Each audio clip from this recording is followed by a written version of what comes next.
How hard can it be to make an RC plane? As complete beginners with no experience. Surely it can't be that hard.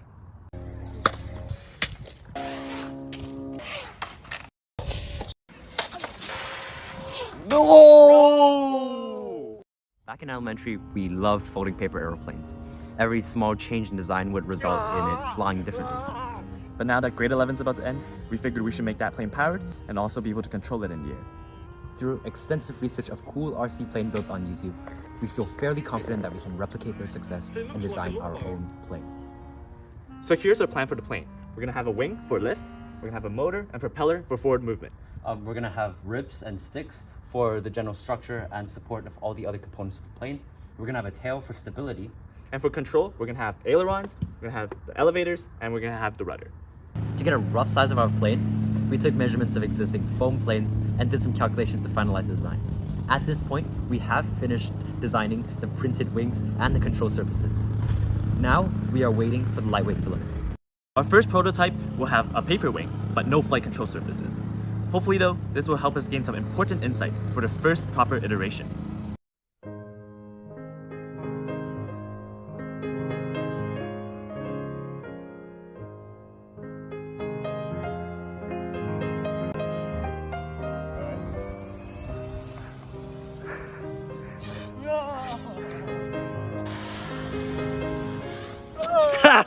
Debrief.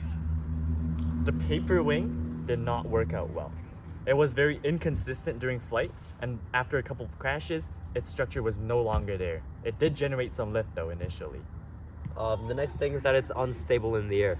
The front wing and the tail were too close together, and that would cause it to flip and backflip in the air.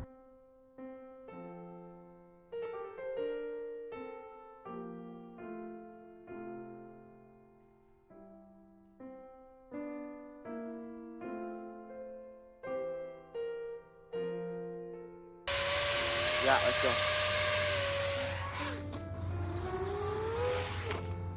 Oh, you saw that it glided. Debrief. So, evidently, we got rid of the paper wings, and it's now stable in the air. Kind of. But the issue is that we don't have enough lift anymore. And to solve that, we're gonna increase the speed to compensate for the tiny wings. But how do we get enough speed? Okay, Yenhao, enlighten us with your ingenious idea. So we can just copy a real plane. If we had landing gear, we could let the motor accelerate the plane into enough of a speed where it can take off naturally.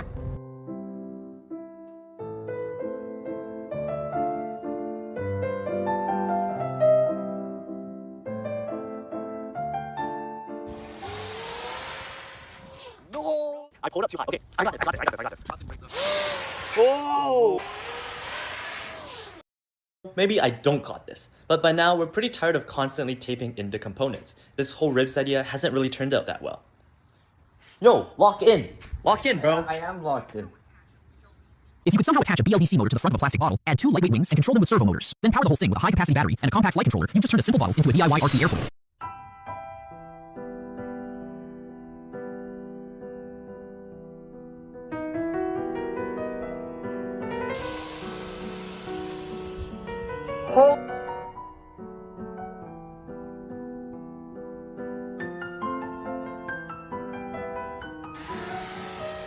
Oh, no.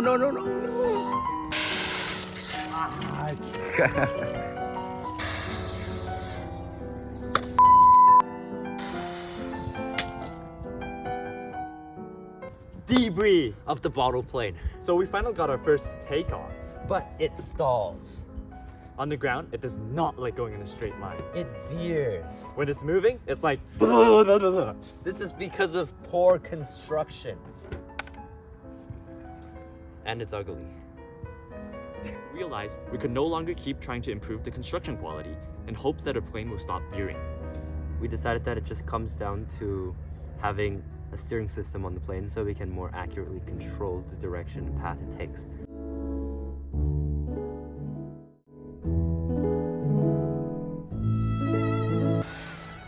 Oh, hell no. Dude, it's just swerving. Debrief for the square bottle plane with a steering system. So the steering system failed miserably. Every time we tried to use it, the plane would just swerve because of overcompensation. The idea now is just to increase the thrust. We're going to do that by adding another motor.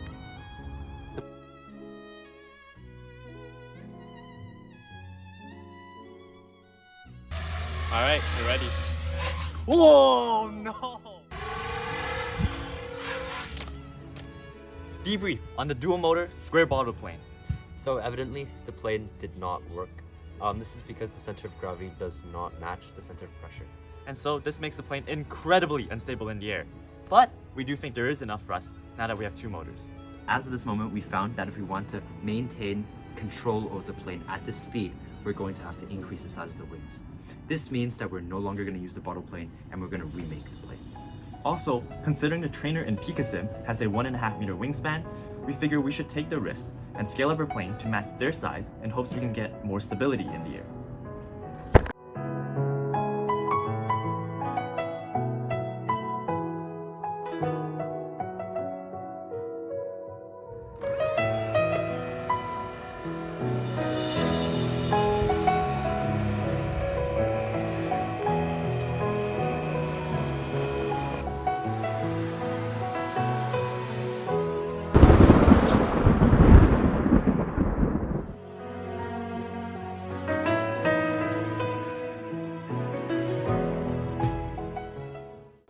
Although we both put our whole hearts into this project, during the editing of our video, we came across a particular question on which we grew divided opinions. We're sure some of you have this question too, and it is, would we have learned more with a mentor? So instead of a typical conclusion, we want to end with a more refined version of these conversations. So I believe that if we had a mentor, we would have learned so much more. But I think the opposite. I think we actually learned more without a mentor. So I'm going to start this by saying a mentor could have saved us a lot of time. This project has a time constraint. True, but without someone handing us the answers basically, we had to figure things out ourselves. And being absolute beginners, it's natural that this would have been a larger time investment. Okay, but that time investment could have gone into building something that actually flies. I believe that some learning has more value over others. An example of this is that we learned what doesn't work for weeks over and over instead of just learning what does work. Yet, by hitting those walls ourselves and learning what doesn't work, we discovered our own limitations. And this kind of first-hand experience sticks with us way longer than if someone had told us otherwise. And also, this type of learning is arguably more valuable than achieving a working plane.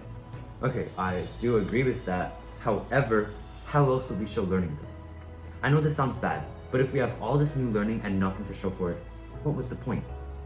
The way I think about this is that you always need results, and that's the hard truth. Yeah, I see your point, but I think this project really helped us learn to fail. It simulates what the real world is like at times, where it's all your effort, zero results. And the struggle really forced us to come up with unique approaches. Even if they didn't always work, when it did, we can say, yep, that's ours, we came up with that ourselves. And although we have nothing to show for right now, I'm sure these lessons will be good for the future. Yes, I do agree with your point, especially since now I feel an emotional attachment to the plane. However, I still believe a mentor would have guided us past the pointless mistakes, like overusing tape and not aligning the center of gravity with the center of pressure. We wasted so much time trying to design our own plane. It was like reinventing the wheel. We could have had all you just described and more if we had a mentor, and that is what I think. Sometimes though, I think reinventing the wheel is pretty necessary because it helps prevent you from being stuck in someone else's mind or being tied down to strict rules. And this is where innovation comes from. I still think the guidance could have brought balance though. Think about how much more we could have achieved if we just had a little bit more direction. And I still think struggling was the point. What we achieved might have been smaller, but what we achieved up here or learned was a lot bigger. In the end, having a mentor at times would have been extremely helpful, but overall we took away a lot from this project. It was definitely a struggle at times, and we even questioned if this capstone was the right topic. We think sharing this discussion helps consolidate our own progress and our future approach to life. We do not regret this project at all. No regrets. So yes, building an RC plane as complete beginners is very difficult. And we don't have a functional one with us, as we had hoped. However, we walk away with something just as valuable, lessons that will help us tackle future projects. And a much deeper respect for what it means to design, build, and try again.